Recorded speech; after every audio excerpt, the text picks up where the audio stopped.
Hey, yo. Check it. Welcome back, Hir-O. My word is my sword, Hokage and Batosai, pulling the blades out of the forge, yo. Prior to my knowledge of the Force, was thinking Jedi, but through obtaining holocrons from both sides, I'm under gray skies. Everything that glitter ain't kyber crystal, my mind to lift you. In this time we shine together, disarm your pistol, yo. Welcome to the SwordCast. My wordplay, my swordplay when blades clash. Welcome to the SwordCast. My wordplay, my swordplay when blades clash. Welcome to the SwordCast. My wordplay, my swordplay when blades clash. Welcome to the SwordCast. My wordplay, my swordplay when blades clash. Nope, no drums. I keep forgetting to change the fucking intro. Come on, man. Whoops. And it's longer too, so we just kind of got a filibuster for a while. We just gotta vibe it out. Dude, vibes, man. No tear gas, no rubber bullets, just vibes, man. Dude, good vibes, man. Hey, man, let's go. The Royal Rumble is tonight. No spoilers. Yeah. I'm watching as soon as I get home. I don't know if you've been. Won't. I don't know. I don't know if you've been paying. I mean, hey, man, it's no secret. We're pro New Japan Pro Wrestling, and we're pro AEW on this podcast. Yep. A little NXT. Vince probably. I think I can tell that Vince probably been meddling in NXT affairs. I've heard it's gotten kind of whack. It's not the same it used to be, but yeah, WWE, we're super hard on WWE here. But I am always excited for the Royal Rumble. Always a good opportunity to right the ship. Mm-hmm. It's kind of like a reset, right? Potentially. I guess WrestleMania is the reset.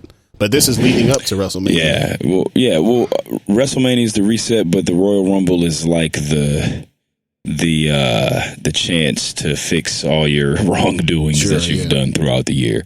I don't know if you've been paying attention. Real quick, give me who do you think is going to win the men's Royal Rumble? Who do you think is going to win the women's Royal Rumble? Then, I mean, obviously we'll watch, and then next week we'll know if we were right or not. Give me your predictions. Who I would have guessed before he got hurt was Kofi Kingston, because that'd have been interesting. They gotta give him a win at some point with all the shtick that they do with him. So what's pretty dope right now is that Kofi got one of the best Royal Rumble or best WrestleMania wins ever. Yeah, he don't even have to win WrestleMania, but he does need a Rumble. He needs it, especially after he be doing all the sweeps, all the sweet saves. That's the only way you can complete that storyline for sure. Yeah, I agree. I do think they're going to do him versus Mustafa Ali at WrestleMania, which would be fire if they did it. Is he back healthy? Vince would probably. Okay, the brown nigger and the black nigger. You guys are on the pre-show. So is Mustafa still heel? I literally haven't watched. Yeah, no, he's still heel. He's still the leader of Retribution, which, God, they suck, but he's so good, though, in that role. But their group is just corny. But yeah, Kofi is hurt, but I'm hoping they're kind of hinting at him coming back maybe and saving Xavier Woods from being terrorized. Okay, so that's the current feud is. Yeah. Okay. Gotcha. So I think that would be cool. So you say, you still okay. So I don't know. Is Big E in it? Does he have a match? Big E will be in it. Yes. Okay, then Big E's the Intercontinental Champion, I think, right now. But I could still totally see him. That's actually a fantastic pick. So, all right, who do you think is going to win the Women's Rumble? Ember Moon, just because I like her. Is she going to be in it? She's in NXT, so I'm sure she'll be in it because they don't focus on it. Women's they usually need everybody. Yeah, right. But I doubt let me think. Oh, you know what would be cool is because aren't they giving Liv Morgan a push, or is she back out of the rotation? She's, they be playing. She's kind of out the rotation, but I think that would be dope. I think Liv Morgan's dope. I literally have no. I've literally not watched any WWE this year. It's all right, man. We're just guessing, dog. I don't fucking know, nigga. All right, fine. Charlotte Flair, because she wins literally everything. God damn. I hate that. You're probably right. Right. It's just a safe bet, bro. It's just a safe bet. That sucks. Because you're probably right. Yep. Gross. All right. So my pick for the men's Royal Rumble is going to be Daniel Bryan. Strong. My pick for the female Royal Rumble is going to be Bianca Belair. Oh, I would love that, man. And let's go. I know you haven't been watching, so I'm not going to make you do this, but I'm going to do this. So my picks are Daniel Bryan and Bianca Belair. And then I'm going to go out on a limb here, and I'm going to predict a surprise entrant, somebody that hasn't been around, or like they usually have like a big. So for the women's Royal Rumble, I'm actually going to go with 2. I'm gonna say Ronda Rousey's gonna return. Boo. And I'm gonna actually say that Becky Lynch is gonna return. Oh, that would be dope. That'd be super dope. And then for the men's Royal Rumble, my surprise guest is gonna be Seth Rollins returning as well. So those are my guesses for the special stuff. No Tess Blanchard. Is she gonna? I mean, she seems like she would be Vince material. I think she's like a undercover racist. Had some like. Oh no, she straight up is. Oh, yeah, she is. Okay, yeah. Word. So, what do you know? What happened? She just like. I mean, I don't know all the details, but she's been outed by like being really racist by like several people, by a lot of women on the scene. And yeah, for sure. And I mean, obviously, whatever. Yeah, I should clarify. I bring this up because fuck her. And I want her away from the AEW is my point. Oh, that's why she doesn't have a deal with AEW because, Tony Khan. Yeah. Yeah, so Tessa Blanchard sucks. Yeah. What do we... So this is episode... But that's right up... She's what? She's a racist. I love her. Put the belt on her. We'll call her the nigger destroyer. So yeah, bro, episode 69 possibly, or 70, we don't know. We'll probably never figure it out. We need you guys to help us figure that out. Episode 69. Oh, make your fucking jokes. Right. Hey, you guys, the fucking sexual thing, nigga, whatever. It's a number. What's the problem?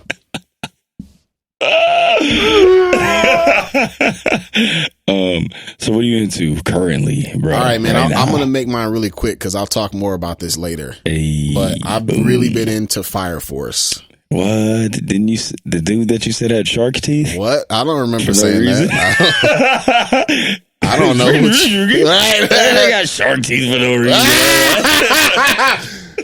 Did I say that? That's possible that was a Hir-O take. Oh boy! But okay, it's okay. It is. It's all right. I will talk more about that later in the show. I forgive you, bro. I mean, I've also been into Attack on Titan as well. Word. I will. Man, new episode dropped today. Haven't seen it yet. God, y'all gotta stop. Like, y'all gotta stop. Oh my God! Like, mini spoiling things. Like, think you're being cryptic, but you're no. You know bro, that changes your experience, right? Because if you say something like, "Oh man, this episode, some crazy shit happened, bro," like right around 13:41, bro, like 13 minutes 41. Hey, yo, I'm not gonna spoil it for you, but bro, like, I'll almost say, see, that's how they get you. All I'm gonna say is just remember that block. Like, nigga, shut the fuck up, bro. Like, my son is the worst at that. Like, if he sees something that we're both watching before me, I literally have to be like, no, right? Like, yo, But I'm not gonna spoil it. I'm just gonna tell you exactly what happened. No, right, nigga, stop. Just stop. It's okay. Man. No. We're not doing that. Yeah. What about you? What have you been into? So yeah, man. I have just honestly, bro. I kind of went back and I started watching Yu Yu Hakusho from the beginning, and that's kind of what I've been on. Now, granted, I probably haven't watched Yu Yu Hakusho since I was like 12. Right, me too. And outside of clips here and there. I liked it. It was sweet. I liked it when I was that age, but I never, when you're young like that and you watch anime, like we obviously grew up watching it, but you don't watch things in like succession, and you don't watch things in order, and you just kind of catch it when it's on, and you know what I mean?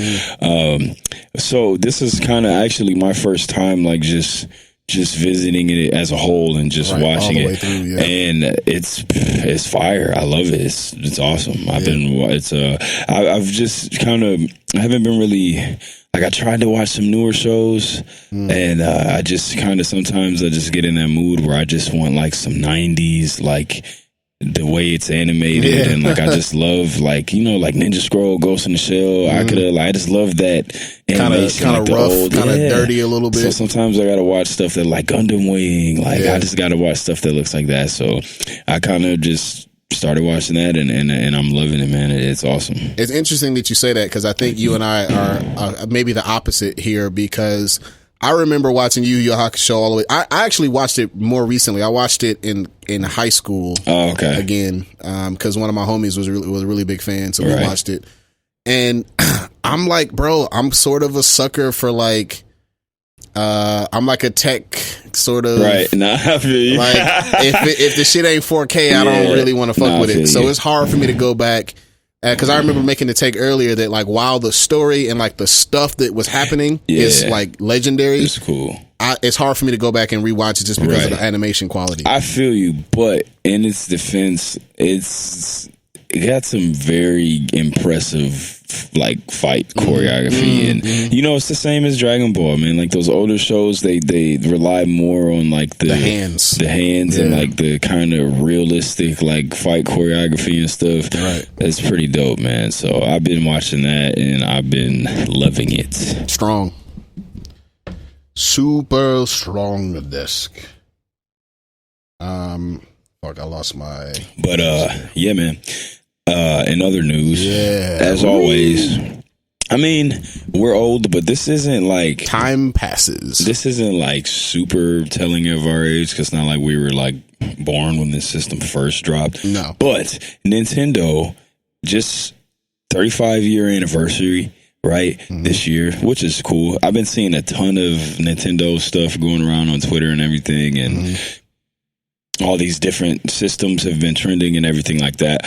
So let's talk about Nintendo, man, and show some love to Nintendo. So just first, right off the bat, we've had Nintendo, we got Super Nintendo, we got was 64 right after 64, we got Game Boy Advance, Game Boy Color, we got the 3DS, we got the 2DS, we got GameCube, we got GameCube, we got the Switch, Wii U, so many just awesome systems. What is your favorite Nintendo?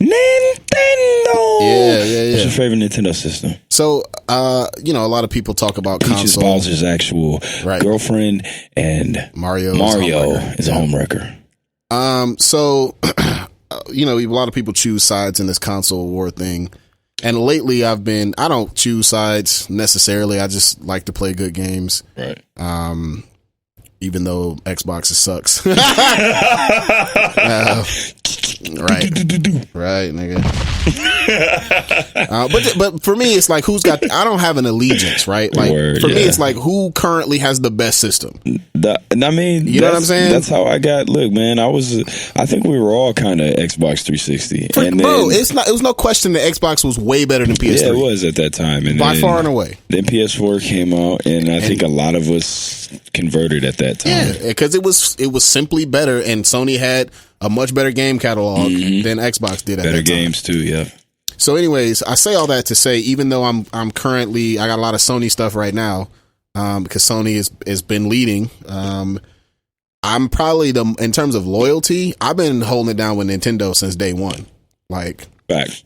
At least loud. I'm just eating almonds. That's all good.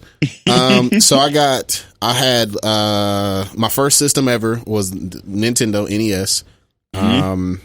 Again, it was already out several years before I was born, but that was my first system that I got in the early 90s. I never had a NES, but Edmund had one. And see, another one just to kind of show. I went and got a Sega. Like I went in like the Nintendo Sega console wars, nigga.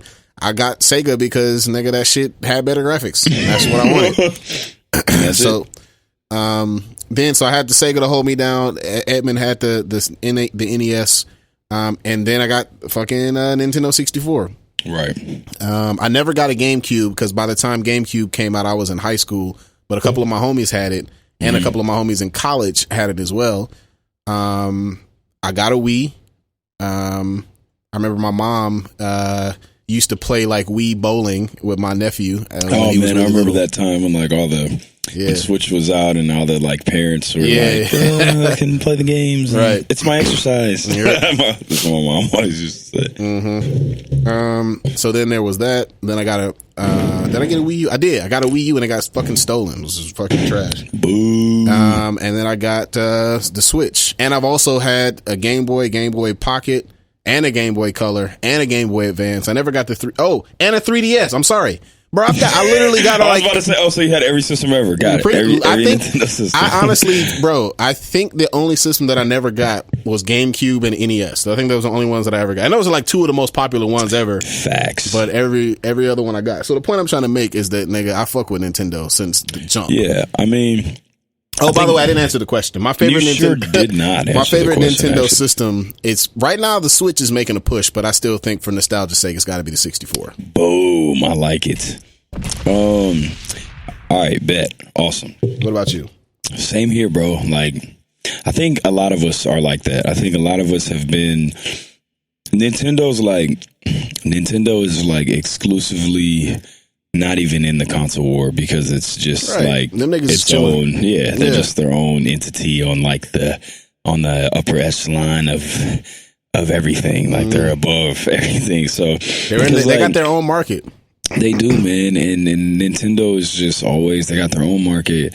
They got the fun games. You know what I'm saying? Like they're not trying to like kill you to death or like.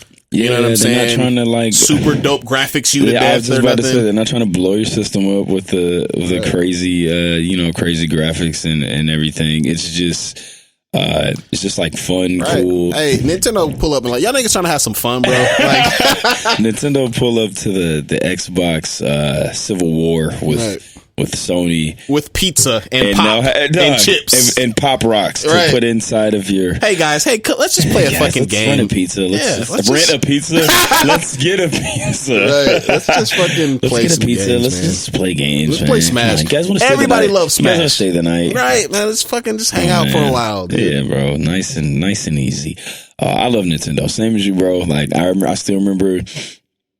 I don't know how we got it, but we did have an original Nintendo, and I just remember like your brother would have been the right age for it. And it was just like it was, bro. This was so long ago that you couldn't have the game. You had to undo the game every time you were like not playing it. Like you had to Oh my god! You had to like unhook it and put it in like a drawer somewhere. I know exactly what you mean. And I did not know how to hook it up. So like it was one of those things. Like if you wanted to play, you had to like ask, and then you had to take the cable out and like put the cable into the game system. It was a science project to hook that thing up. Here's something that's funny. Not only was one of my not the Nintendo, but one of my game systems was like that where I had to get help to hook it up. Yeah, nigga, the VCR was like that too. Oh yeah, and I remember my sister. I love my sister, but I remember one time she got mad at me because I was like 3-year-old, like annoying kind of. Hey, can you hook up the VCR so I can watch some whatever fucking stupid movie? And right when she was trying to leave and like go on a date, right, nigga, it actually might have been Land Before Time, bro. Like no bullshit. I used to love that movie. I used to love that whole series. Me too. It was super devastating and sad. Jesus I don't know Christ. why. I don't know why we liked it so much. But I remember her getting mad and like saying what I thought was the worst cuss word ever at the time, which was like shit maybe or something like that. And she helped me with it, of course, because she rocks. But I remember her because she was like late for like whatever thing that 20-year-old girl would do in the early 90s. I don't know. Probably wear like swishy jogging outfit and like go to the mall or some shit. About to say, go to the mall. Go to Northland, goddammit. Sears. Right. Jesus. Fucking Winkleman's, goddammit. Ah, man. Hilarious. So yeah, I remember those times, right? We had to hook it up. So Nintendo had it. Super Nintendo. I don't think we had a Super Nintendo, but I played it a lot because my cousin, one of my cousins, my cousin Jason, they used to babysit me and my brother like all the time. They had one, so we played theirs a lot. Nintendo 64 obviously had it. I had like Game Boy Color. I remember getting that. I had like the see-through one. That whole little era of like tech was so cool. 64 GameCube. Oh man, the GameCube was awesome. So what happened was I got it the first Xbox that year remember I told you I got it, my mom got it for my birthday, and she let me stay home from school and play Halo. But my brother got a GameCube that Christmas, and I just thought it was so cool, really, because I just thought the little games were so cool. Yeah, bro, I remember that. Yeah. And then GameCube had, man, I love GameCube. A lot of sweet games. I think GameCube is a super underrated system. Switch, I obviously love it. I missed the Wii thing. My brother had a Wii, and I played his, and I played Smash on his, but I never had one. I think we had one at the house, but this was during a time where I was like in college / only home for the summers. So it was just kind of like my nephew and like my mom. So I never really played it until I graduated from school. And by that time it was already kind of old. Right. Yeah. So I never really, I kind of missed the Wii thing, but obviously Switch, I had a 3DS. So yeah, I love Nintendo, but my favorite Nintendo system, it's between 64 and GameCube. I probably would have to say, I gotta say 64. It's so many classic games, like the wrestling games, like the wrestling. The wrestling games on 64 were just like super legendary. And it was the perfect time too, because those games were out during like the height of the Monday Night Wars of wrestling pandemonium too. So I would and those games were awesome. First Smash on 64, Ocarina of Time, like even like Star Fox was awesome, and the Bomberman games were sweet. There's just a lot of sweet games on 64, but GameCube is like a super like 1B option for me. I love it. Ain't nothing better than going to like for me. My Blockbuster memories are specifically revolving around Nintendo 64 games. 100%. I agree. I remember you could even rent a 64. Do you remember that? No, you could actually rent the system. That's fire. Oh my goodness, I don't remember that. That's sweet. That's crazy. Yeah. You can never do that now. Some idiot would steal it and not bring it back. Bro. I remember the two games that I would always rent were Road Rash and Bomberman. I used to rent Conker's Bad Fur Day all the time, and my brother would rent that Duke Nukem game too. So yeah, man, boom. That is our favorite system. So with that said, Nintendo is also super good at having like all these like legendary titles that just last forever, right? So what's your favorite game series? You know what? It used to be Okay. It used to be a 2-man race between Mario and Zelda. Video games. Right. So cool. It used to be a 2-man race between Mario and Zelda. And while Mario was in the lead for a long time, I think right. Yahoo! I think Zelda, Zelda got too many classics, bro. Right. But if you look at Mario. Footprints, dog, or foot sounds. Oh, yeah. 64. Right. That nigga Mario was an animal athlete, bro. I was about to say that. It was supreme athlete. Right. One of the great athletes of all time. Fool got like a 120-inch vertical. Fast as hell.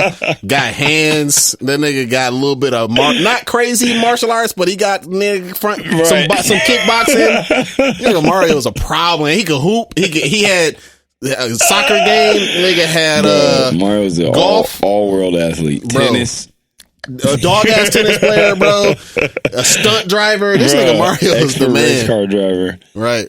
Oh my goodness. He's still a fuckboy though, and a homewrecker. But anyways, but I think Zelda got so many classics and so many 10 out of 10 games, bro. And Zelda has underrated like games too, bro. Fuck yeah, man, bro. This Hyrule Warrior shit is amazing, and that's not even like a main series game. Like one of my favorite Zelda games, honestly, bro, and it's probably it might be my third favorite, bro. Twilight Princess on GameCube. That's the one where he turned into a wolf, right? Bro, just the art direction of that game is just so different from all the other ones, and it just looks like it's so dark, and it's like It looks like more serious, kind of. Yeah, like that's the only one like that. So I love Twilight Princess. So I was gonna say Zelda, but then I remembered the other big dog. There's 3 Nintendo big dogs. You might think Kirby is the third one, but it's not, nigga. Okay, Kirby's such a dope character. The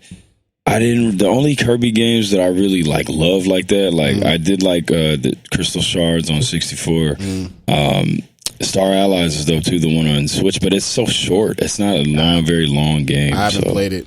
Yeah. So in terms of Nintendo franchises, you think of Star Fox, Zelda, Mario, Kirby, and in terms of the big 3, you would think that Mario, Zelda, and maybe Kirby would be the big 3, but nah, bro, we're forgetting one motherfucker, nigga. I'm sorry, actually 851 of them niggas. Let's go. We forgot about Pikachu, bro. Hey, I already knew it. Let's go. The Pokemon franchise is definitely the third member of the trio, no 100%. Doubt. And I may even be willing to admit at this point, I mean, Mario's still the OG, but in terms of cultural influence and popularity, I think Pokemon is kind of shitting on even Zelda. And Pokemon just has it's an entire thing. You got the games obviously that are literally one of the faces of Nintendo. Then you got I think it makes the most money out of any then you franchise. Got the anime, and then there's just so much merchandise everywhere. They got cards, and Pokemon is supreme. So I think that when you put that into consideration, you got to go with Pokemon. I think Pokemon, even though I think in terms of individual games, I would say that Zelda has 2 of my favorite games of all time. Just Pokemon got too much fire, too much consistency, dog. And they all get rated fucking 10 out of 10 every time, bro. They're so good, man. It's got to be Pokemon. It's really that kind of gets me though. Sometimes when I see other Pokemon games rated higher than and I understand some of them do have a little bit of a better characters and story and stuff, but I haven't played one that I didn't like, I guess is what I'm saying. How are you even judging them? You know what I'm saying? Sometimes I'm so what makes this one better than this one, and I don't always get it. But yeah, bro. So for me, my favorite game series, like you said, bro, I love Zelda, man. Love it. Zelda's got just a huge group of just super solid, very good games. Yeah. I love Zelda. I'm not the biggest Mario fan. People always well, I'm not. Honestly, bro, I don't think I've actually really played a Mario game since Mario 64. That was the last one that I sat down and beat and played it all the way through. I would say the same is true for me. Yeah, I'm not the biggest Mario fan. Obviously, you already know Pokemon is my thing. I love Kirby as a character, and I love him on Smash. I've played a few Kirby games, but not that many. Love Star Fox. Love the Star Fox games. Star Fox Adventure, super underrated on GameCube. That game was awesome. But yeah, for me, bro, it's without a doubt, it's Pokemon for me. My favorite Nintendo game series is definitely Pokemon. I mean, there's so many good ones. Obviously, the originals. Then, they went back and they were remastering them, and they had all the those. And you had the Ruby and the Sapphire, and then they did Alpha Sapphire on Game Boy, on the 3DS, which was. That shit was incredible. Chef's kiss, dog. Then you got the Pokemon Sword and Shield, which is fire. Yep. And the update, bro. You got to play the update. Crazy. Yeah, I haven't played it yet. Bro, I got Blaziken and Sceptile, bro. Strong. They still a Greninja? No! Why? Why? He's the only one that we're just, his generation, we're just kind of I don't know. He was clearly the best one out of that Come on, generation. man. Yeah. What are you guys doing? Put him in the game. What's going on? Hey. What's going on? Let's go. Come on. What's going on? Let's go. But yeah, Pokemon for me. All right. Favorite Nintendo character, dog. Ooh. For the longest time it was Luigi, but they turned him into a coward. So, remember when they were like plumbers with rocket boots and blasting lasers? Yo, guilty pleasure, fucking love that movie. Best worst movie of all time, dog. Toad was like a prison. Yeah, like a fucking like a hippie that was playing the guitar. A jailhouse blues. Yeah. They turned that nigga into a Goomba, bro. And they had Dennis Hopper, fucking famous ass, like Shakespearean world class actor playing Bowser, nigga. King Koopa. And he was like an organized crime boss. Right, the mob boss, basically. Also, for the longest time. Oh my goodness. So, okay, I actually learned the answer. For the longest time, I thought King Koopa and Bowser were different people. But obviously I learned this many years ago, but the reason why is because his name is only Bowser in America. His name in Japan is King Koopa. Oh, mind blown. I just learned that today. Because you didn't hear the name Bowser until the one for Super Nintendo. Because in Super Mario 1, 2, and 3, he was just Koopa, King Koopa. Which is what they called him, right? What they called him in the movie as well. Anyways. My head just exploded. That was crazy. There's also a honest trailer about Luigi's Mansion, and they were like, in this opportunity to turn Luigi into his own character, and so what did they do? They made him a sniveling coward. And at that point, I was like, bro, I can't get down with Luigi anymore. For the longest time, it was Wolf from the Star Wolf series. Hey, love it. Link for a long time. By the way, you guys already know how much we love Smash. Hir-O is like a goon with Wolf on Smash. Yeah, that's my guy. Yeah, Wolf is a problem. Hands, feet, claws, lasers. Antonio Wolfe. And he's got like Antonio Banderas' voice. So I'm gonna have to go to. I'm gonna pick a little bit out of pocket here because Link is like the silent protagonist. He's cool, but like there's not much personality there. You gotta give him your own personality, right? So I'm gonna go for my favorite particular character from a Nintendo game is gonna be Travis Touchdown from No More Heroes. Yeah. That's dope. That's awesome. Nerd otaku with a fucking lightsaber, bro. Let's go. I love it. And wait, I don't use this one often, so I gotta remember. There we go. Hey, found it. Nice. My favorite Nintendo character. Let's see here. Sonic. Oh wait, wrong one. Hey, well, actually, I don't know, man. Like, I love Kirby. Same with Link, man. Like, I love Link, but I mean, he's dope. I like Link a lot. I probably have to say Ness, bro. I think my favorite Nintendo character is probably Ness, man. Yeah, like from Earthbound. I don't want to pick a Pokemon because that's an easy one for me. So I would say Ness, man. Like, I love Ness from Earthbound. Just a super, super awesome game. He's my main in Smash. And just if you've played Earthbound and you like understand the lore behind that game and you understand the story and you've played it, like Ness is a really, really cool character. An Earthbound anime would be like amazing. Really, really amazing. They just need to come out like this. I feel like there's a big enough fan base in America. Bro, like I feel like the story I heard was they were going to make one, I think for 64 and they did it. And I think it got canceled for like production reasons, but the weak part now is that the director, the guy who wrote the game, is like completely off it. He's like he's so irritated with people asking him about the shit that he's just like, bro, nope, not doing it. No. No. There we are. Yeah, that's I think they need to do it, man. There's definitely a big enough somebody fan base buy the rights game. from that nigga and fucking do it anyways. Right, Tell him to shut the fuck up. Right. All right. That's what we got to do. We got to buy it. All right. All right. Here's an interesting one. What's your favorite Nintendo controller? All right. So I got a really boring answer, then I got a practical answer. The boring one, since I've like started to take. I got a practical boring answer and then like a nostalgic answer. So the boring answer, since I'm like playing games now and I've gotten used to a particular controller type, I like the Pro controller because it feels like all the rest of the controllers. Right. Okay, whatever. And fucking feels like a PlayStation controller. I don't want to fucking got a fucking weird trigger and got to turn the bitch upside down. But in terms of revolutionary, like I've never seen anything like this before. Controllers has got to be the 64. And for the longest time, I used the 64. You ever seen that video somebody made where it's like the proper way to hold the Nintendo 64 controller, and there's like two hands holding it, and then a third hand one, comes in and holds the one in the middle. So I got a funny story about the 64.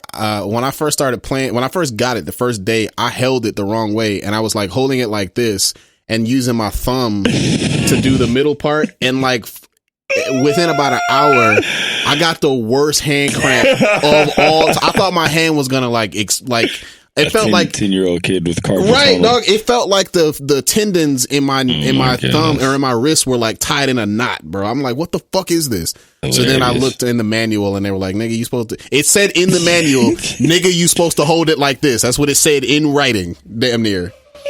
So once I got it together, I'm like, okay, this shit feels way better. And again, never played a game, never seen anything like that with the trigger, and it kind of changed the game, bro. Like because every shooting game had the trigger now, like with the now it's like L and R, but it's the same concept. Everybody got that shit from the 64, so that's probably my favorite controller. Yeah, that's dope. I agree. The 64 controller was weird but awesome. I think my favorite controller would have to be GameCube, man. And I told you before, GameCube has some sneaky sweet fighting games on it. Obviously Smash, right? And I kind of base everything off of Smash because I love that Smash controller, or I love that controller for Smash.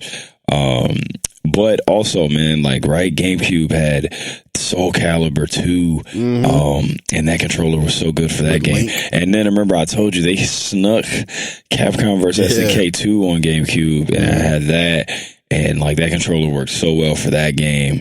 And so I love that that GameCube controller, man. That would definitely be my favorite controller. Strong. And real quick, man, last thing while we're celebrating Nintendo here, what's a Nintendo game that everyone likes that you don't? Pikmin. That game sucks. What are we doing with that shit? Let me think. I'm sure there's probably another one. Oh, Mario Party. Pikmin, Fuck that game. Sucks. Yeah. Well, Mario Party I feel like that game it's only fun if there's like a million people a bunch of people playing. Yeah. And even still, like, I hate losing so much that, like, man, fuck this weak ass shit. Y'all niggas don't even know how to play. It's just random bullshit. Yeah. Oh, man. All right, here we go. And low key, here's another one. I'm not the biggest Mario Kart fan either. Yeah, another game that requires like kids and ending multiple friendships. Like I used to when I was in college, one of my homies, this nigga like he was the type of nigga that used to call it cart. Like y'all niggas want to play some cart? Like nigga, no. That's like the same caliber of people who put S's on stuff that don't have S's in it. Like I got to run a Myers real quick, or people who call it. And I bet I'm about to. Y'all about to watch Attack on Titans? No. There's no S. I'm about to call a lot of people out. Maybe even some of our fans. I apologize, but folks that call Call of Duty COD. There was a dude in college who was like, he was actually really fucking funny. It's the same dude the coins dude. This was coin. This was he was so good. He was like self-aware. So he was like, man, like, you guys want to play some COD? And I was like, and then we all kind of laughed. And he was like, yeah, that's how you know I fucking play this shit. I call it COD. That shit was funny as fuck. Oh man, hilarious. I'm gonna make some people mad with my choice here. Yeah, get your hazmat suit ready. Oh shit. A game that everybody likes that I don't. I hate to say it. I hate to do it. But it has to be done. Don't kill me, guys, because I know a lot of people love this game. It's a Zelda game. Can you guess which one? Wind Waker. Yes. Yeah, I know. So I like Wind Waker, but how did you know? Just because it's like Little Kitty and like the little Toon Link out of here, man. It's just the aesthetic is very. It's either it's hit or miss. Okay. I don't remember which one came out first. Which one came out first, that or Twilight Princess? Wind Waker. Wind Waker was the one that came out right after Ocarina of Time. So I actually, or Majora's Mask, but same thing. So I didn't play. Wind Waker before Twilight Princess. Oh, that and fucked you. I think that me playing Twilight Princess first like ruined my perspective of 100%. Wind Waker, because I just was like, what? We just went from that to like Link, right. little dancing weird Link, dancing, like weird looking Link. Yeah, I couldn't get down with that one. So yeah, no, I know. A lot of people, it's either people's favorite one by far or it's their least favorite, because the art style is very, very divisive, I would say. Yeah, I didn't like it. So there's that. All right, man. We got a hilarious section, new section of the pod, guys. Oh shit. Today this section is going to involve Hir-O-san here. And this section is called I Was Wrong About You. In this new section of the pod, we are going to, whenever we come across something, or if there's something that we were wrong about, that we had a strong opinion about, that maybe we were wrong about, and then we actually went and checked it out and found out that the thing was cool. That's what this is for. Hir-O. What do you, man? So I have to set the mood, bro. Who you talking to? Who you talking to, man? I'm talking to Fire Force today, man. Turns out I was wrong about you, bro. You know what I'm saying? I saw the main character with his fucking weird ass shark teeth, and I was like, what the fuck is this guy? I saw the big stupid ass firefighter like fat suits that they wear, and I'm like, bro, what is this nonsense, bro? Like, what are you, a fireman? Goddamn it! Like, what are you, a goddamn gonna put out some fires and driving a Tonka toy?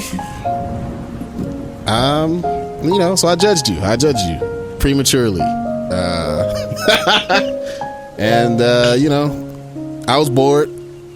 I happened to turn on Funimation and said, hey, it's all here. I might as well just give it a watch. And I also saw that there were some black people involved in some of the later series, so I was like, all right, that's interesting. And I watched it, and I was like, wait a minute, is this shit cold? Is this shit secretly amazing? And so like I watched it, and I'm almost done with the first season. And as I'm looking back, like, yo, this shit is really, really dope, dog. Like, it's flat out sweet. All right, the music is getting distracting now, but the point is, bro, this shit is really, really, it's really good. Like, it, here's my thing, bro, and we'll talk more about this in a second, but I've said this for the longest time on the pod. I am absolutely off. Oh, that was hilarious. Right. I'm absolutely off the shonen tropes. Like, I'm off it. Yeah, man. Yeah, I'm off it altogether. And if you're a shonen anime, in order to get me, you got to do better. You have to find a way to not be a pigeonhole Naruto, clone. Right, and we were talking about that earlier, right? Like, I'm so tired of the shonen, like the idiot main character. Ridiculous. You know what I'm saying? Like, I don't like it because I know that they're trying to. I think the way that it began was obviously they want to make like a relatable, like everyman type kind of, you know what I'm saying, main character. But it's like, everybody's not stupid though. Yeah. You know what I mean? No, everybody's not like the super gifted one, but everybody's also not like a blithering idiot either, blundering fucking asshole. Like, yeah. Or like that in combination with either the really hot-blooded proto or the duo antagonist or whatever, or the like super laid back, emotionless zombie of a second character that there's no reason anybody should give a fuck about him, right? Other than, and like the women all think that, and by the way, and I listen, bro, here we go. Fucking yoga fire. Hey, well, actually, it's hard for me, and up until recently, but like our sisters that watch anime, and I'm talking not just the black women, but all our nerd sisters who watch anime. I really feel for you, because it is hard for me to imagine how women could grow up watching the anime that we grow up and have the same affinity for it that we do with the way that they depict women, bro. It is anime, especially shonen, has done women a disservice for so long. Not only with like the steepled hand, like useless prayer, like help, not useless. I think helpless is the steepled hand, helpless praying girl who like needs to be saved by somebody, right? And then so like there's that trope, and then there's also the like, hey, like I'm a super strong girl, but the only reason why I give a fuck is because of some nigga, some fucking asshole that like that doesn't you know return my affection at all, or it's just like straight up fan service, bro. Like that's one of the major knocks against Fire Force is some of the fan service is like off the easy, and the way that they write it into the story, like one of the chicks, she like. One of her powers is that she is super unlucky and just happens to slip and fall and her clothes just blow off. And it's like, dog, come on, man. Right, dog. Yeah, naked. I also realized, and see, I gotta call out my own here. Here is double. I gotta call out my own bullshit, because as I'm talking, trying to big up women, I also slipped into calling them chicks, all in the same sentence. So my apologies. Got to be self-aware. Got to recognize your own toxic tendencies. But anyways, hilarious. The point I'm trying to make is that like shonen needs to do a much better job, especially with their depictions of main characters, the rival character, and god damn it, the women, and most of all. And so one of the things though in the defense of Fire Force is that Shinra, the main character, is smart. He's not like, hey, I'm weak and I gotta get my ass whooped a bunch before I get sweet. He come out the gate a motherfucker, kinda. And so his rival, like, yeah, like they don't like you. They're like, hey, I remember you from school and whatever.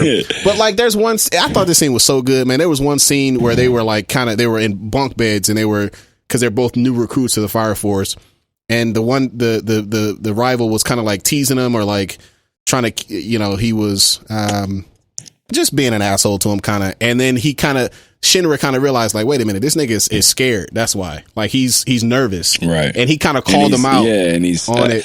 And it was like a moment where they kind of like laughed it off. For sure. Well, there's people like that, man. For sure. Yeah. Like comfort themselves at like the detriment of others. For sure. I have a friend like that.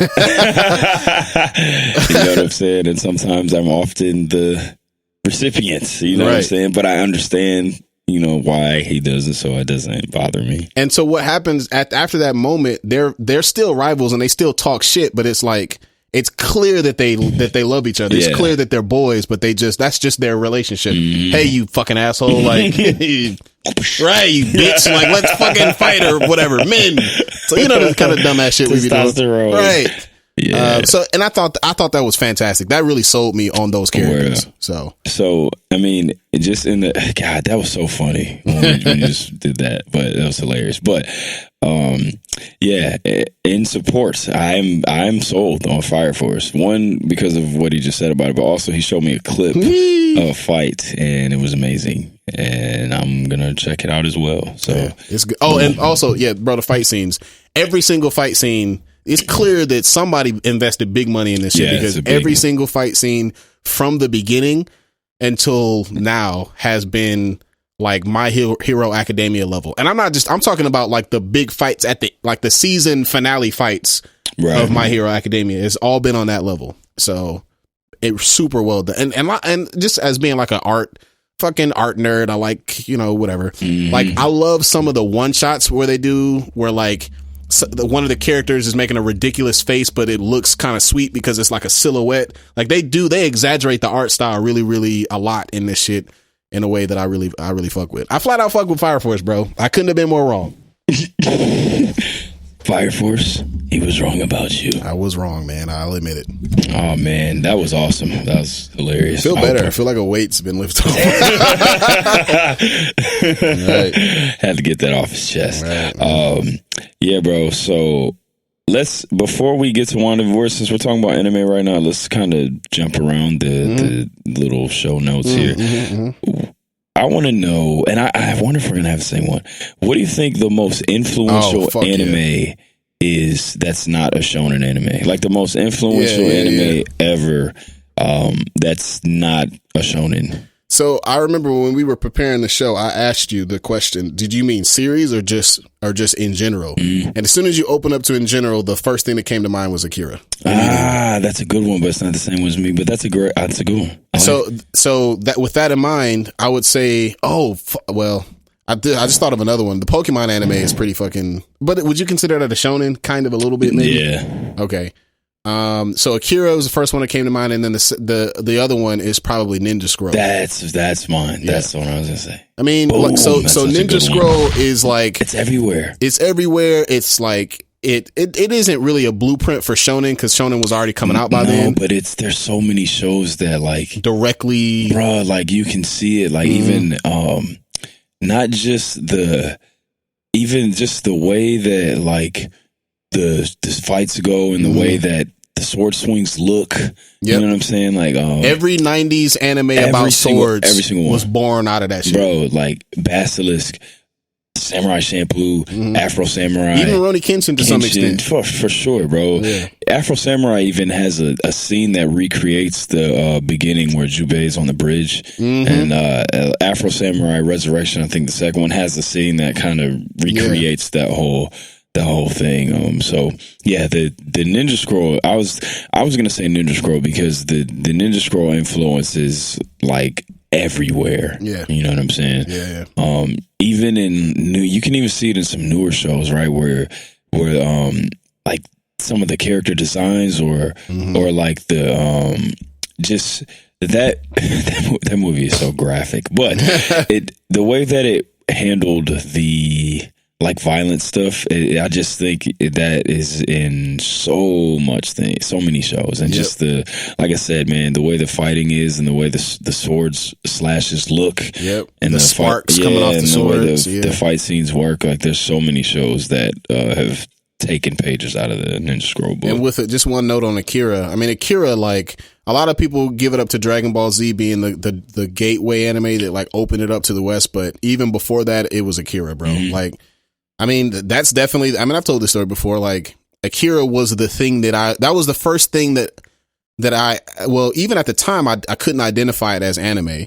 But I was like, yo, this shit is different, bro. This isn't the kind of cartoon that I usually watch. Right. And it was the first thing that I was later able to identify as anime from Japan, this genre, and not even a genre, but this like style of art. Agreed. And like, I think that might have been one of the first dubbed or like officially released in America animes. Somebody's gonna have to correct me if I'm wrong, but I think something like it had some sort of first in America distinction, but I don't exactly know what it was. But anyways, shout out to both of those anime. Yeah, bro. Ghost in the Shell as well, which gave birth to fucking The Matrix. Yeah, bro. And they just, I don't know, like I was saying earlier, man, like those old classics. When I watch them, they just give me like a feeling that I just don't get from watching newer stuff. Yeah. Like I'm with you. It's pretty. That's kind of how I feel when I watch Star Trek Deep Space Nine. Like it's like that perfect like 90s nostalgia to make you feel comfortable, kind of. Yeah, man. Like that's how I feel. I'm gonna watch Ninja Scroll now. I haven't seen it in about a year. I watch it all the time, but so yeah, bro. All right, let's get into our WandaVision breakdown. Yeah, episode 4. Episode 4, yeah. All right, let's go, man. What do you got? This was the one that felt like, hey, this is the MCU that I remember. Yeah, familiarity, right? This is the one where, and again, I want to clarify this. It's not that I don't like it. I take it for what it is, and it interests me. I do like it because of. I like it because of what I know it is and what I know it's heading towards, and everything else, and all the characters involved and all that. Yes, I like action, right? So of course I prefer air combos, but I don't hate it. So yeah. Obviously, this episode was the most. This was the episode where the guy who saw all the Marvel movies in theaters but hasn't really paid attention to anything else, watched this episode and was like, oh, the Leonardo DiCaprio gif. Yeah. Oh. You know what I'm saying? Yeah. All right. So yeah, man. What'd you think about this episode? It was dope. I mean, I think it was the best one. I was prepared. I knew what I was getting into. They kind of were. I saw some stuff where they were kind of teasing like episode 4 when this is when it's going to get popping.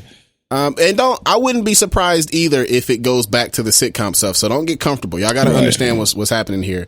So I did some reading on WandaVision, and I was prepared for it to be what it is. Like, I was prepared for it to be the TV sitcom thing. I was prepared for that. So I honestly thought the whole series was going to be like this until the end. And I think I would prepare for it a couple more episodes to be kind of maybe not all the way in, but like back and forth, right? So I thought it was really dope. You got to see Randall Park's character from Ant-Man and the Wasp. You got to see what's her name? Kat Dennings from Thor Ragnarok, not Ragnarok. She's in all the Thor movies, I think. I don't think she was in the third one because they were in space, but she was in 1 and 2. Oh, that's right. She was in 1 and 2, yeah. They were trash. Yeah. Those were the worst Marvel movies, in my opinion. Worst Marvel movies, but the second one definitely had some super important some lore, yeah. It stinks, but that movie had a lot of important stuff. I think that's the one that had the ether, right, which was the reality stone. You got to kind of confirm you got the image of Thor having that little nightmare, and you got to kind of confirm for sure, like, oh, these niggas really doing the Infinity Gauntlet shit. Because he had he had like the vision of the gauntlet being formed with the stones. Bro, also shout out to all of us at the end of the fucking first goddamn Avengers. Let's go, bro. I will never forget that one. Who glimpsed the side of Thanos' face and instantly was like, Infinity Gauntlet. Immediately, bro. Immediately. I'll never forget this. I was watching that with my brother, and he turns, and then me and my brother both grab each other, and we're like, you know, they're doing it, and it's so quiet, and this guy that's sitting behind us leans up and goes, "Was that a hawk?" And I was like, "No." Yeah, man. So with that all said, it was really dope. That was a great moment. The best part, the best scene. I mean, it's kind of just in terms of just like good storytelling was when they did the undoing of the snap when people started coming back. That was dope. Because you get this in Far From Home, the Spider-Man movie. They kind of made light of it, but if you saw it from the perspective of WandaVision, like, it was chaos, bro. In the fucking like, niggas didn't know what the fuck was going on. Like, it was a happy 100%. thing, but it was also like, yo, like, this shit is madness. Like, what the fuck is happening right now? Right. So yeah, that understanding the connection between Monica Rambeau and her mom, and who basically created Sword, that was kind of teased at the end of Captain Marvel. You can tell that, like, I think Monica Rambeau probably knows about the Skrulls. So I can imagine her being involved in Secret Invasion in some way, right. Which I think that's what Samuel. I think it's going to be a similar kind of like silly show. You know what I'm saying? Where we talked about that, like, kind of have high expectations for it, and you were kind of like, I don't know, it might be a little because goofy. they got it, and they'd have to really undo some storytelling that they've already done, because they got the Skrulls as good guys, which is not exactly how it happened in the comic. Right. So I don't know. We'll see. Yeah, man, and I think this is the best episode for sure. Also, like, guys, if you I got two theories when you're done. But go ahead. Real quick about Sword and everything. Look, man, Avengers Earth's Mightiest Heroes. I always talk about that cartoon. Is it on Disney Plus? Yes. Oh wow, it's on Disney Plus. So now y'all can like actually go and just watch the whole show, because I always big up the show. But what I was gonna say is they have one of the sweetest like sword arcs on there. It's really dope. It's like Carol Danvers starts off as like a working with a sword, and then she gets her powers from Marvel. You know what I'm saying? And then she becomes Miss Marvel first, and then with the black suit. Yeah, you know what I'm saying? Really dope, man. So the rogue killer. Yeah, the rogue got her powers from her. So yeah, you guys should definitely check out Earth's Mightiest Heroes, man. One of the sweetest Marvel cartoons really ever. Good. All right, man. So 2 theories. So one of the most interesting things that we learn is that Westville is a real place, and all the people in there are real people being controlled, playing these roles. Now, there were 2 notable people who weren't identified. One was Agnes, who I said before. I mean, this is not a hot take anymore. I think we all know that she's going to be Agatha Harkness. Yeah, the witch. The other person was that woman Dottie. She wasn't there either, and so I saw a wild theory that I can support that suggests that she could be Mephisto, or like a version, like a manifestation of Mephisto, because there was just a lot of shit that Agatha said regarding her that was something like, everything in this city revolves around her. Like, we got to make sure we stay on her good side. And Dottie also was the one that said, "Hey, the devils are in the details." Like, she was saying all kind of like, "Oh, that's not the only right." The devils so that's a working theory right now. But Marvel, the writers like to drop Easter eggs, and they like to throw you off the scent. Now, here's what's annoying. Let's make sure that we don't do this, fellas. And it's usually niggas. It's usually men that do this shit. So I'm talking to us. Let's not do the thing. God damn it. And you Star Wars motherfuckers do this shit all the time. Let's not do the thing where you get your stupid ass fan theory wrong, and then instead of saying, "Oh shit, that's okay, you got me," the direction they're going is stupid. No, not even that. Oh, that's just bad writing. Like, nigga, just because you were wrong doesn't make it bad writing, bro. Why would you want to be able to predict it anyway? Right. Like, it's cool when you're right, but at the same time, like, wouldn't you rather not be? Yeah, and so if the thing that happened is actually stupid, like, so for example, I'm not going to go into all the details because it would take the whole show to explain, but in Star Trek Discovery, the most recent season, there was a really big plot twist about the burn, which is this thing that caused warp travel to stop working.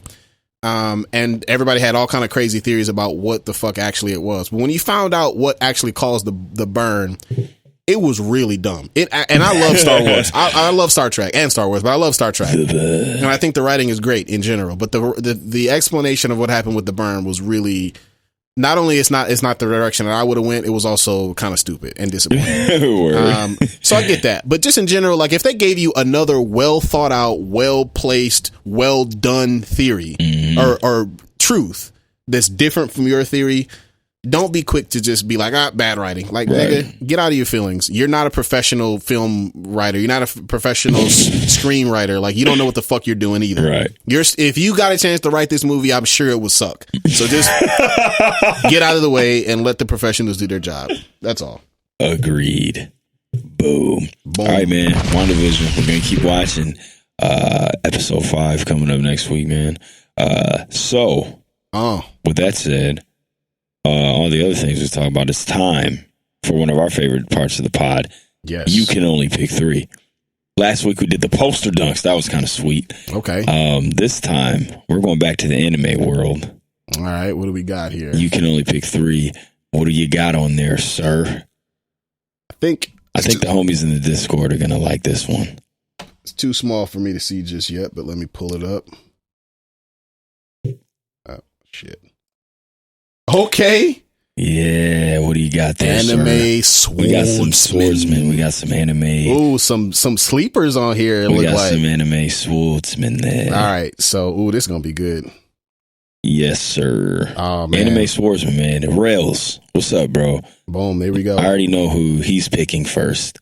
Yeah, I feel like I already know who Sly is picking as well. Yep. Shit, man. Okay. All right. It's gonna be all right. Let's go through them right quick. So we got first on the top left. We got Jin Jin from By Samurai the way, Champloo. before you go any further, that scene that picture's from, Oh my god, amazing. incredible. Amazing, bro. Oh my gosh. One of the best anime one fights of the best ever, anime bro. scenes ever. One of the best anime fights ever. And the thing I love about it is it's so realistic. It's just quick. Like they're not fighting for that fight lasts for about 10 seconds. Yep. But it's like, Well, the first half when they were when they were on the bridge, but that the when Jin standoff rap.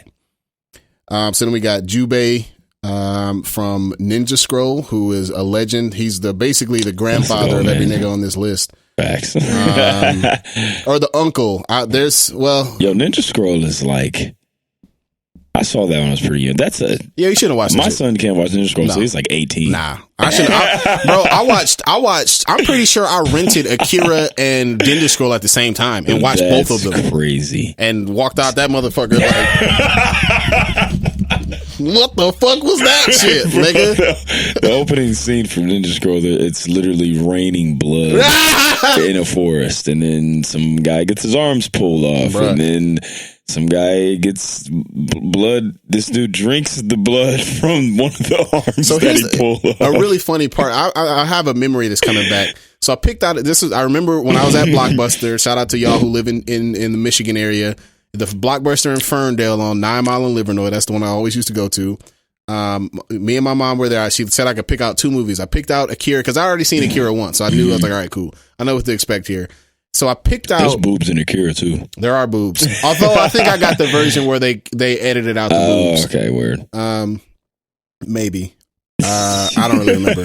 I don't think so because this was in the 90s still, so I don't think so. So the other anime that I picked out. So here I ended up getting Ninja Scroll as a second option. Word. My mom kind of called herself censoring me because the other one that I picked out was about to be Devilman, not Devilman Crybaby, but the original Devilman, which is like stupid, crazy violent. Yeah. From like the one from like the 80s, and my mom was like, I don't know about this. Hey, why don't you try Ninja Scroll? That looks fun. And I was like, sure. And was blood and boobs, traumatized right afterwards. Oh man. So yeah, shout out to Jubei. Then we got my guy Mugen. He's not my favorite. Well, he is, but I was about to say, huh? He's not the number one option on this list, but he is my first keeper. Word up. Just because we've talked about him at length. Yeah. Then we got some guy from one. I'm just kidding. We got because he is though. We got Zora. How do you say his full name? Roanoa Zoro. I know it's hard to say. What? Roanoa Zora. Yeah. Roanoa Zora.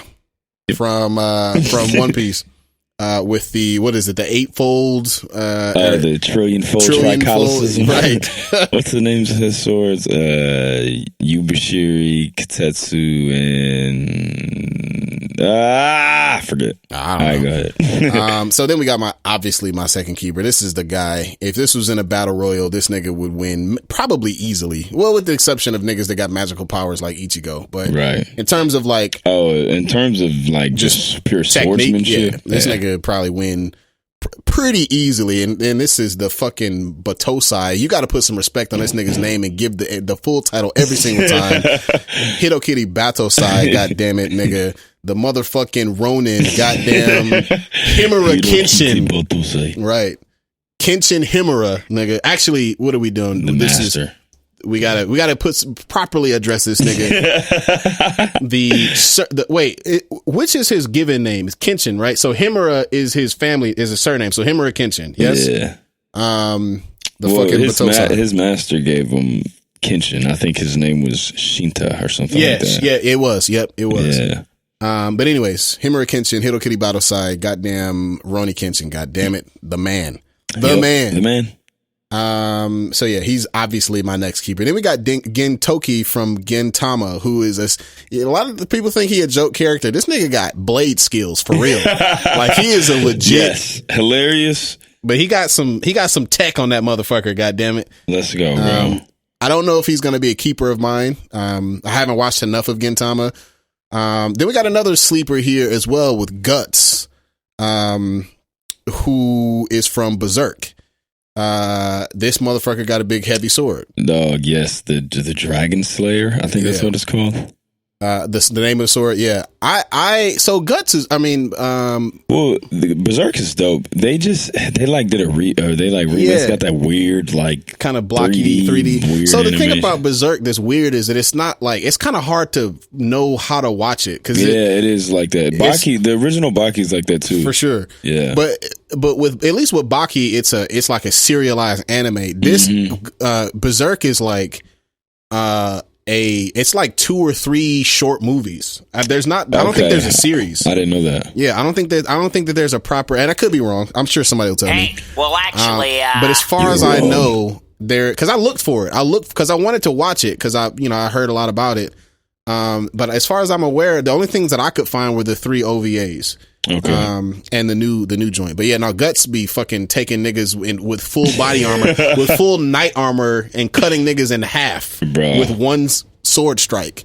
Yeah. So shout out to Guts, the Dragon Slayer. Then we got Afro Samurai, who is obviously instrumental. We got representation. Was a super cool character. This may disappoint you for as activated as I am. I'm maybe not the biggest Afro Samurai fan ever. You said that before. It just seemed a little like, hey, I heard black people like anime. Here's Samuel L. Jackson in Afro Samurai. That'll get that. Hey, black. hey, I'm gonna fund it. It's called Black. You can't call it. It's called Afro. That's what we'll name him. His name is Afro. So it's just kind of like we'll give him a imaginary friend named Nigger.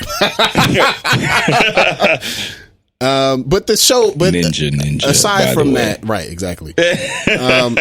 Aside from my being a little critical of the simplicity of the character, it's a really dope movie or two, right? Facts. Or like it's two. But I think the way they aired it originally was like a mini series. Yeah, it was like 6 episodes. A movie that goes together. Like so yeah.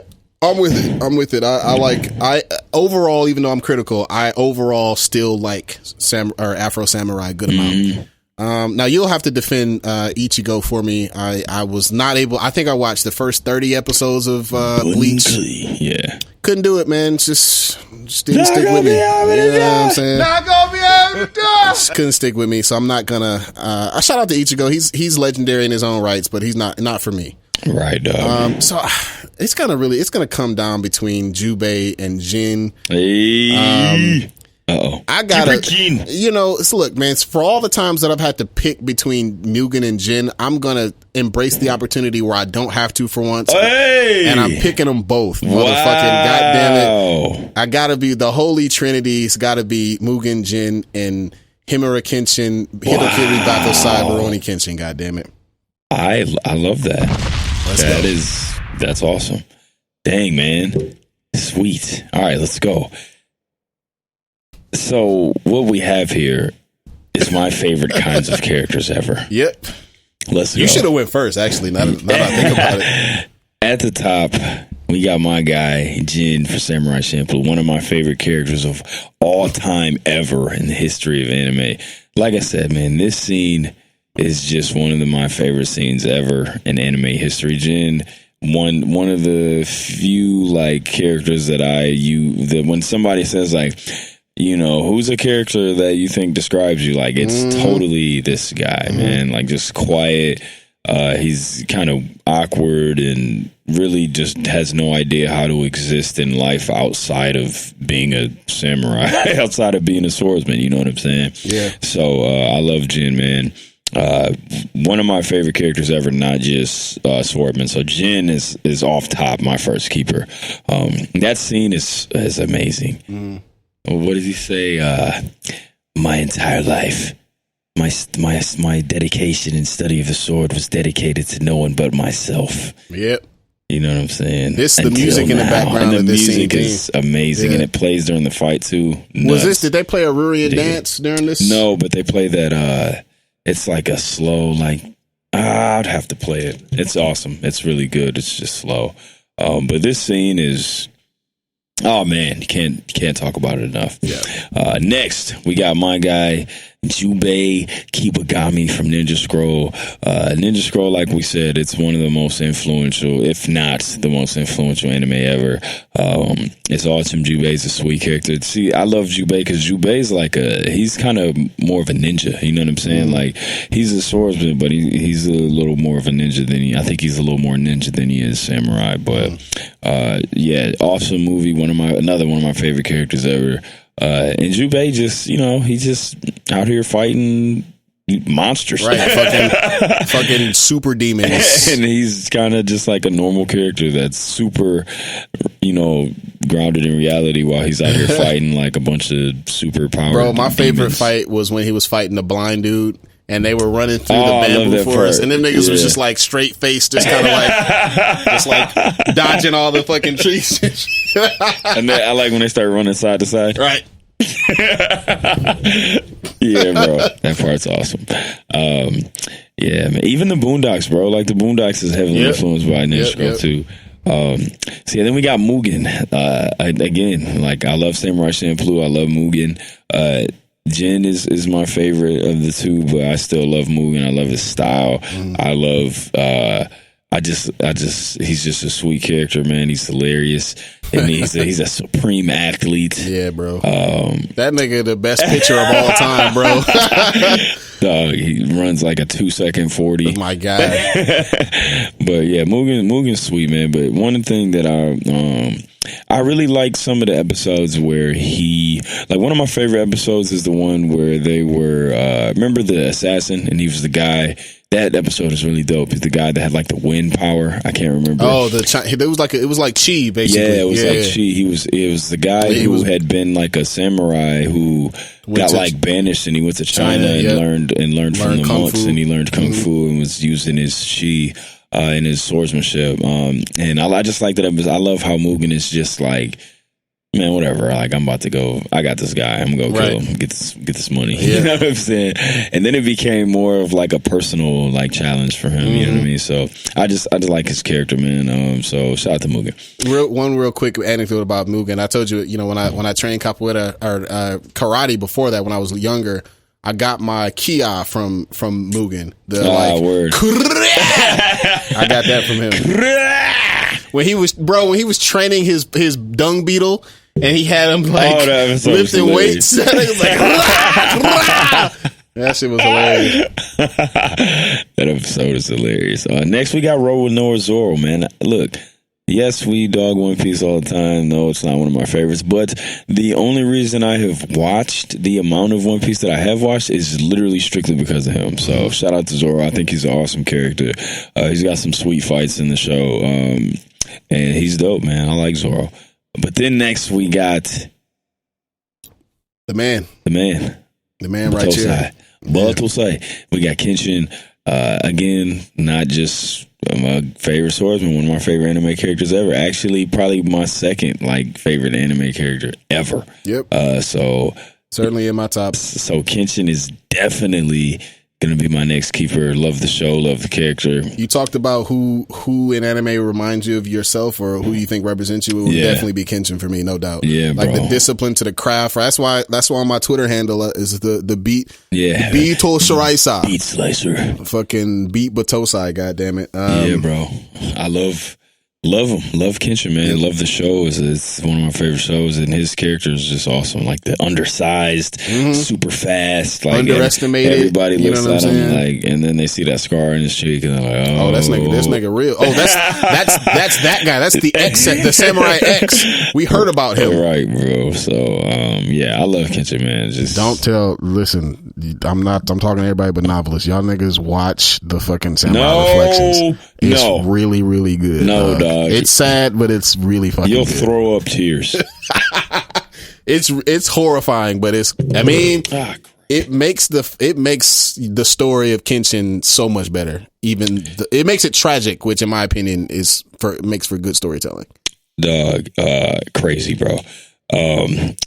But yes, Kenshin, animation's also but don't crazy. watch it. It's you'll cry and then you'll be dehydrated because you cried so much. Yeah, man. Don't watch it. So then we got Gintoki. Look, man, Gintama is hilarious, but like you said, this dude is an awesome swordsman. Yeah, he's a motherfucker. For sure. I've seen quite a few episodes of the show, but I would like to one day just watch the whole show. Yeah. It's if you've never seen it, it's kind of like the premise of the show is that like it's in Japan, and like Japan got like invaded by like all these different like alien races that come there. It's so weird.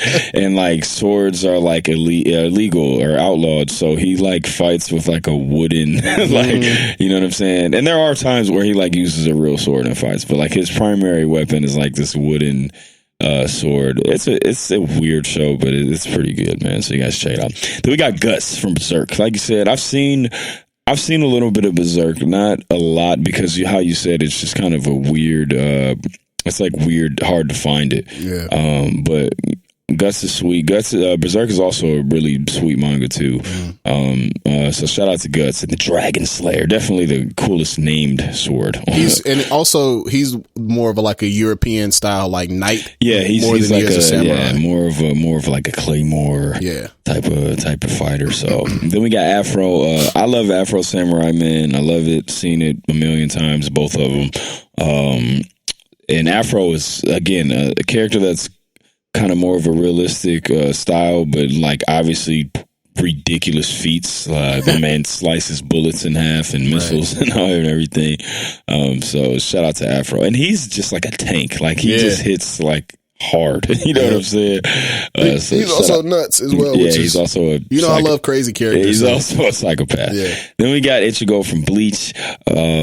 I told you I had to watch Bleach so I could write a verse about Ichigo, but I mean, he just never did it. He just didn't. I didn't really care for him as a main character, and that's why it was hard for me to watch the show. But I mean, he's it's cool. All right. I mean, I would be gravely disappointed. He's got some sweet abilities, and he's got some, cool. I like his Bankai and everything. But go ahead. What were you gonna say? So here, I'm about to text you right now. But don't look at your phone. Until you name your top 5 or your top 3. I would be gravely disappointed if I don't get this right. Okay. Oh no. Okay, so yeah.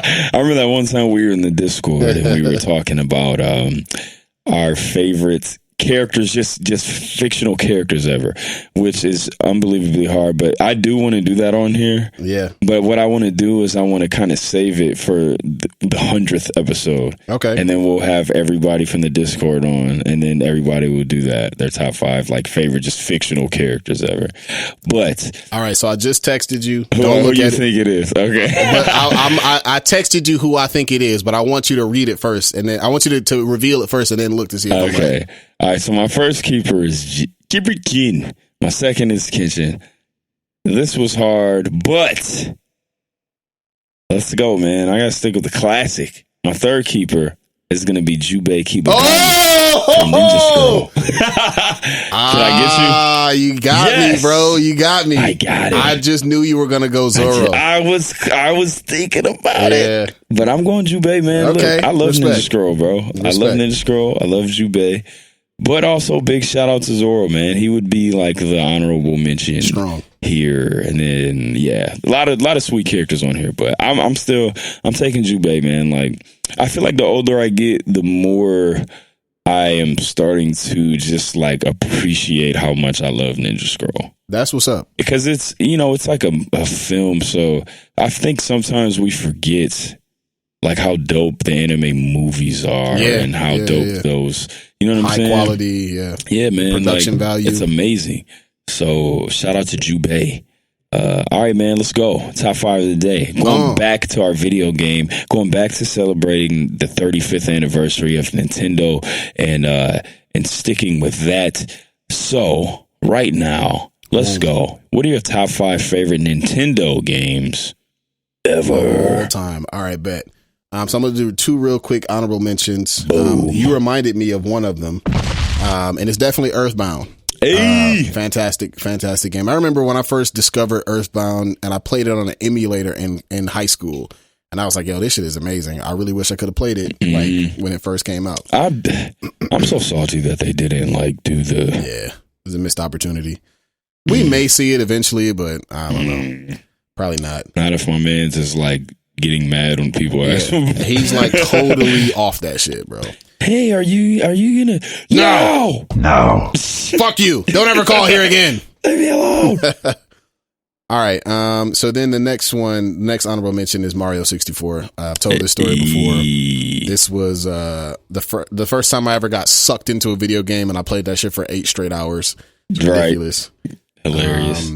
All right, so jumping into the top 5. I was gonna cheat and just do Pokemon in general, but I got to pick one. And if the one that I think is my favorite, I don't know if it's the best, but it's definitely my favorite because I have the most memories with it. It's got to be Pokemon Silver. Not Pokemon Blue would have been next. Word up. Pokemon Silver, because of like I had this whole thing where like I was one of the in high school, like my freshman year, like this is when it was still not certain if there were even more Pokemon other than the ones that we knew about. Yes. So I had learned about Pokemon Silver, and I had to this was in the early days of game emulation. Bro, I remember that too. Like, yeah, because there was the first 150, right? Mm-hmm. And then they just started, being like just to come up where there was like not internet. Yeah, and man. Everything was just kind of a rumor, a theory. You would like freak out about it, and then it was cool when things would be validated. Like, you remember the Mewtwo thing was like a myth, and then it was real, and then you got one, and then you were like, yep. And then like I remember the first there were 4 Pokemon that I remember from generation what we would then know as Generation 2. That we all weren't that we like saw in like a magazine. We're like, yo, is that like real or is that fake? Yeah, bro. It was Azurill, who we used to call Peekaboo. Remember that shit? We used to think it was a cheat where you can make Pikachu evolve into him. And then there was Steelix, but we used to call him Demonix because we didn't know that he could have that Onyx could have an evolved form. I guess there was 5. There was Ho-Ho, the fucking but who cares? The album.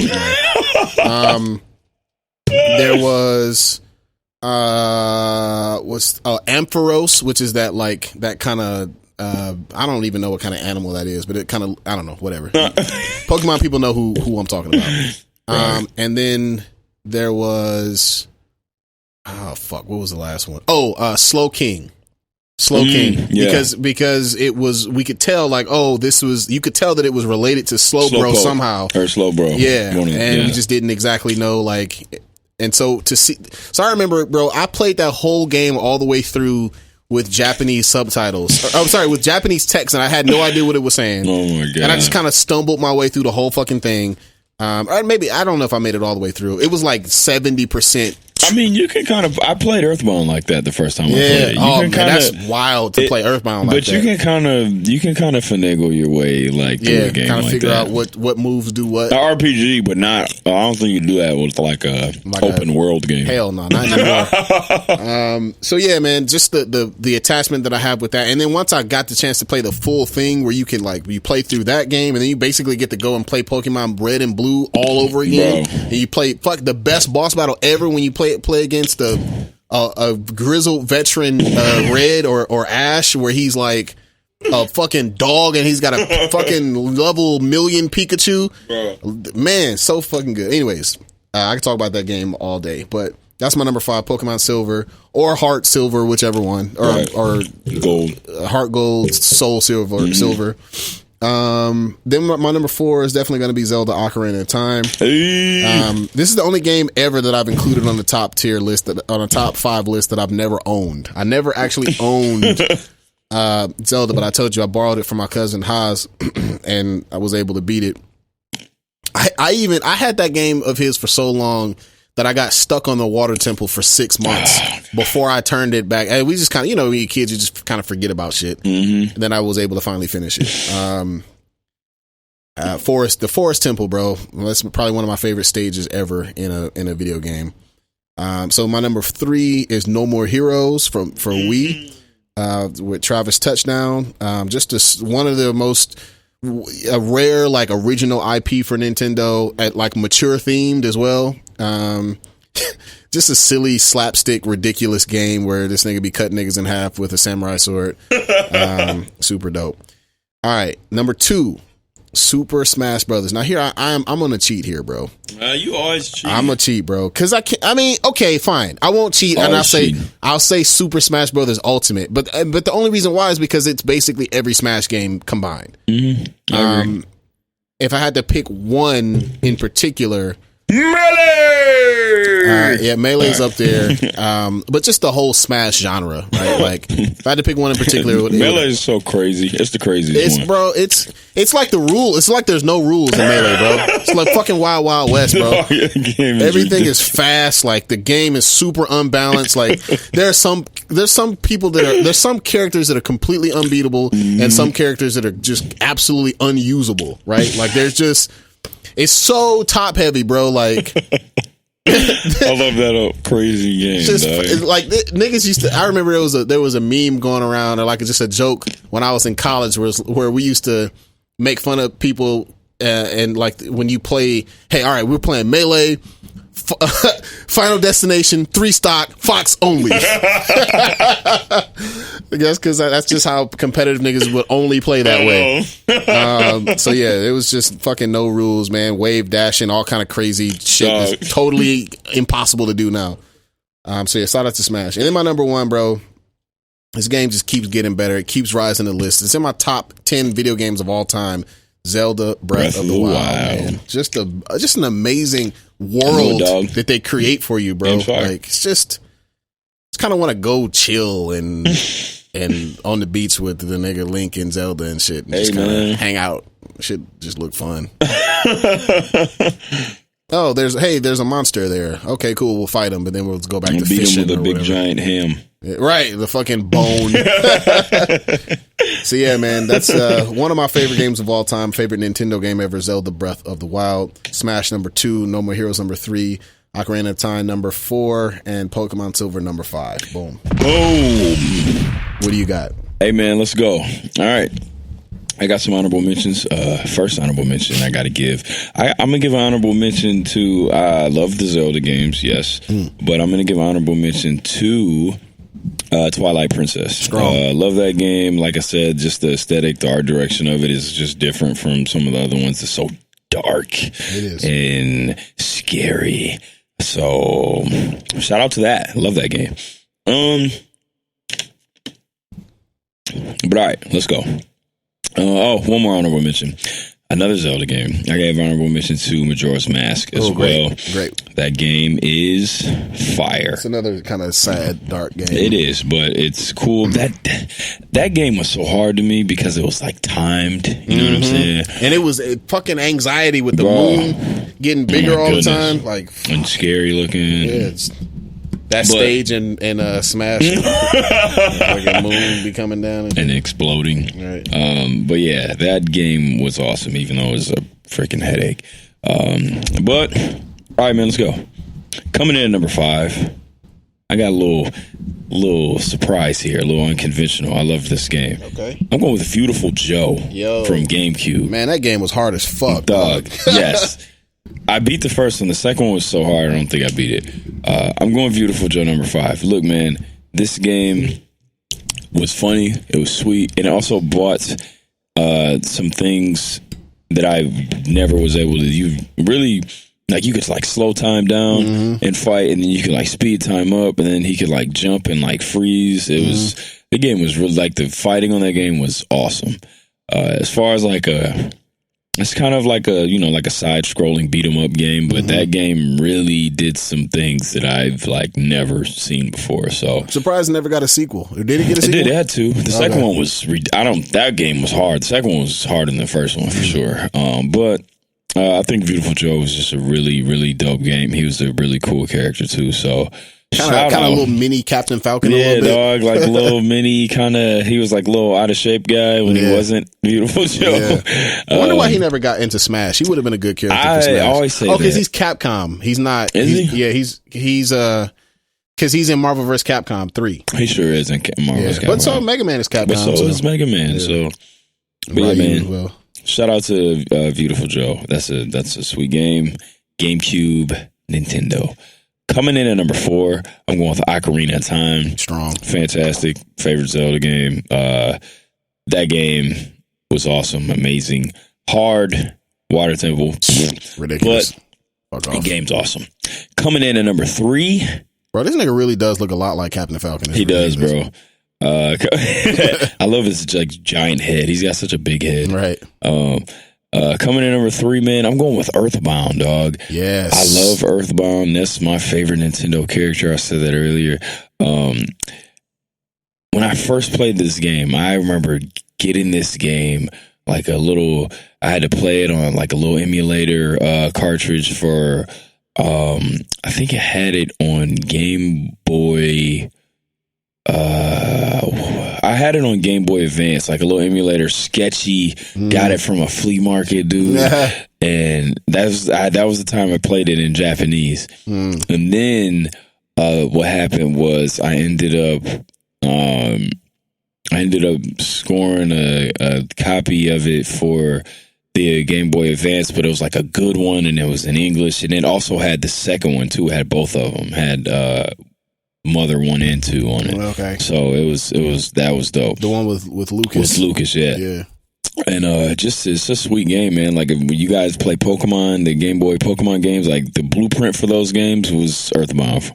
And just the way it's laid out, even Ness, right? Even like Ash, the Pokemon trainer, is kind of like looks like Ness. Yeah, you know what I'm saying? With the hat and the backpack and everything. So and then just like the game is sweet. The little story behind it, the lore, the characters, like it's just like I told you, it reminds me of Stranger Things. You know, for sure, especially the end, bro. Yeah, bro. Like give me like little Stranger Things. I told you I have that one little art somebody made, and it's like a Stranger Things Earthbound crossover. It's really sweet. Yep. So yeah, man, that's my number 3. My number 2. Look, man, I could have made this whole list of Pokemon games. I could have just did 5 Pokemon games, and it would have been that, because I love all the Pokemon games. Obviously, the original, right? Red and Blue, my favorites. You already talked about Heart Gold and Silver. Yep. Amazing.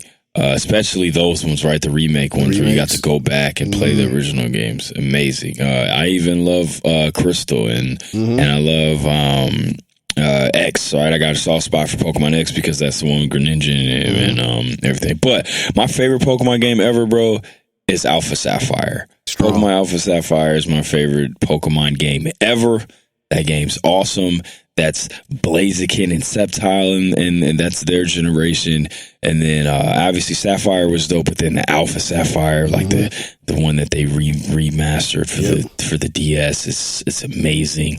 And shout out to you, bro. You actually brung me that game in the package. Yeah. You know, when I came home from the hospital, that was amazing. I have the game, but I never had it like that. So that's sweet. So thank you for that. That's my favorite Pokemon game ever. My number 2 favorite Nintendo game. But my number 1, you guys all know, it's the chaos, the crazy explosions and the speed all the way turned up, and you can't really tell exactly what's happening if there's 4 people playing. Just ridiculous, unbalanced chaos. Super Smash Melee! It's my favorite Nintendo game ever, man. Let's go. Crazy. So that's my top 5, bro. A lot of honorable mentions. Ton of Pokemon honorable mentions, but I'm going with Beautiful Joe, number 5. I'm going with Ocarina of Time, number 4. I'm going with Earthbound, number 3. Pokemon Alpha Sapphire, number 2. My number 1 favorite Nintendo game ever, Super Smash Bros. Melee. Shout out to all the sweet Nintendo characters out there, man. Kirby, Star Fox. There's so many good ones, man. Fox McCloud, Wolfie. Was it Falco Lombardi? Hey, also shout out to Skies of Arcadia Legends. That was on GameCube. Loved that game. But I always kind of think of Skies of Arcadia as like a Sega game because it was on Dreamcast first. So. Also, shout out to Mystical Ninja Goemon. Yeah, man. On Nintendo 64. I used to rent that game all the time too. Shout out to that. Shout out to Star Fox 64, Star Fox Legends on GameCube. What are some other dope? Metroid. Shout out to Metroid Prime. The Metroid games are sweet. Shout out to what other awesome GameCube games are there? Nintendo games. What are we forgetting? Shout out to Kirby, man. Kirby's one of my favorite characters, man. Like I said, it more so love him from Smash and everything. But just shout out to Kirby in general. Cool character. Also, man, I hate on the Fire Emblem characters all the time in Smash, but Fire Emblem on GameCube, fire. That game was dope. Shout out to what am I forgetting? I'm forgetting something. Chrono Trigger, man. Shout out to Chrono Trigger. That game is dope. Chrono Trigger, Chrono Cross. I think Chrono Cross came out on PlayStation though. I know Chrono Trigger was on NES, SNES, Super Nintendo. Yeah. Shout out to Chrono Trigger. Like I said, shout out to Mario 64, but was never really like a big Mario guy. But yeah, man, we love Nintendo. I'm sure you guys do too. Shout out to Nintendo, and thank y'all for listening. Episode 69 or 70 or something like that. Sure. Sure. Why not? One of those. So yeah, man, we'll see y'all next week. Thank y'all for tuning in. Thank y'all for listening. Boom. I got to do a better job of posting in Discord. I say that every time I don't post it. I just get busy and then I forget. But I'm not going to forget, man. And you guys pester me, remind me, man, I'll post it so you guys can get in there, join in on the fun. Shout out to the awesome Discord community. You guys are awesome. You guys are hilarious. Great humor. We got a new guy in. What is his name in there? Victor Von Doom. Shout out to you, bro. Shout out to you, bro. Hilarious. Got some good sports knowledge, which we always appreciate. Yep. So yeah, man. Oh yeah, bro. How you feel about the Lions trading your boy? It's good, man. I love Matthew Stafford. He's going to win the championship probably. I think that at least he's going to win a playoff game or two. I think that'll be good for his legacy. The Lions are playing a long game. Jared Goff, whatever, but I see a lot of people on my timeline. Oh, but we got Jared Goff. Jared Goff sucks. Like, fuck Jared Goff. I mean, it's not about him. It's not about Jared Goff. It's about the 2 first-round picks we got for Matthew Stafford and the 3rd-round pick. Right. We got amazing value for that trade. Right. So we're gonna be fine. You heard it here first. Matt Patricia sucks. Thank y'all for listening. Prior to my knowledge of the Force, was sticking Jedi, but through obtaining holocrons from both sides, I'm under gray skies. Everything that glitter ain't kyber crystal. My mind will lift you. In this time we shine together, disarm your pistol. Yo, welcome to the SwordCast. SwordCast. My wordplay, my swordplay when blades clash. Welcome to the SwordCast. SwordCast. My wordplay, my swordplay when blades clash. Welcome to the SwordCast. SwordCast. My wordplay, my swordplay when blades clash. Welcome to the SwordCast. SwordCast. My wordplay, my swordplay when blades clash.